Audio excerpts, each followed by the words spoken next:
Lijepi pozdrav, dobrodošli u Backstage, ja sam Sanja i danas vam predstavljam neke novitete u Bipi. To je Revolution Skincare koji potražite u svojim Bipama, ekskluzivno, isključivo i samo u Bipi.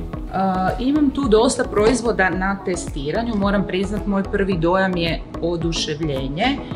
Ja bi vam tu krenula sa kremom koja je univerzalna, može biti i dnevna i večernja, za normalnu do mješovitu kožu. Ima visoki zaštitni faktor i moram priznat na mojoj koži se ova krema pokazala izvrsna ljeti, iako ja imam poprilično suhu kožu.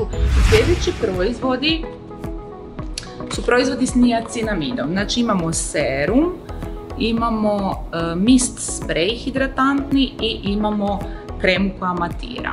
Dakle, sve smo pokrili. Ovaj sprej mi se svidio zato što ima taj jedan hidratantni učinak, osvježi kožu tokom dana, a ujedno joj i pruži njegu s obzirom da ima niacinamide, on ima nešto dodatno kasnije. Ova krema koja matira, ova mala roza, super je za sve koji imaju masnu i problematičnu kožu, dok ovaj serum ima u sebi 15% niacinamida i izvrstan je za problematičnu. Što se tiče samog niacinamida, izrazito popularan sastojak u proizvodima u zadnje vrijeme. Dakle, niacinamid je oblik vitamina B3, pomaže kod proširenih pora, izvrstan je za masnu kožu zato što regulira lučenje sebuma i na taj način zapravo sprječava pojavu akni. Konkretno recimo sprej u sebi ima i dodatak kamilice koji će kožu dodatno umiriti ako je iziritirana.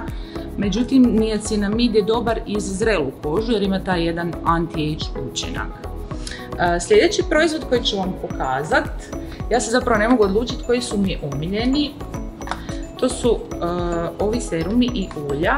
Prvi od njih je Gold Elixir, zlatni serum koji u sebi doslovno ima sitne čestice i pigmente zlata koji daju tu blistavost koži. Može se umiješati i u puder, samo da vam pokažem. Općenito su im pakiranja fenomenalna, dakle ova pipeta, ovo zlatno ulje, možete ga dodati par kapi u puder, možete ga koristiti samostalno, ulja se inače koriste na kraju njege, pogotovo večernje. Sljedeći proizvod koji vam želim pokazati je famozni vitamin C. Ja inače proizvode s vitaminom C volim koristiti na večer. Možete ga koristiti i danju, ali obavezno pazite da nanesete kremu s visokim zaštitnim faktorom. Krema, odnosno serum i proizvodi bilo što, ovo je konkretno serum, ima 3% vitamin C, pomaže u borbi protiv hiperpigmentacije, to je već poznato jer je izrazito jaki antioksidant. S obzirom da je ljeto završilo, svi smo puni mrljica i flekica i mislim da će vam ovo jesen vitamin C biti najbolji prijatelj.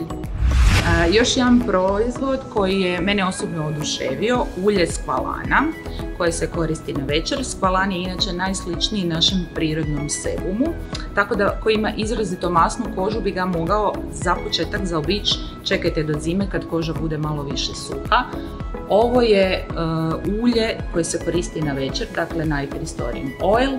Osim skvalana ima i uljeno čurka i lavandu. Dakle, lavanda umiruje, a uljeno čurka djeluje jako dobro na dehidriranu kožu.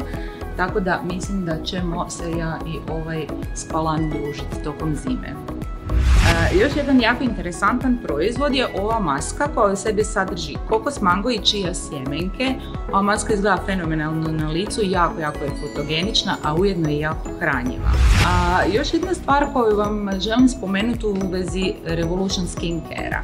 Na apsolutno svakom njihovom proizvodu imate ove oznake kada se koriste. Dakle, za one zaboravljive, tu vam je mali podsjetnik na kojem piše da li se proizvod koristi ujutro ili na večer. Većina njih se može koristiti i ujutro i na večer, konkretno ovo ulje isključivo na večer, tako da jedna mala zgodna napomena i moram priznat nešto novo što nisam do sada još vidjela.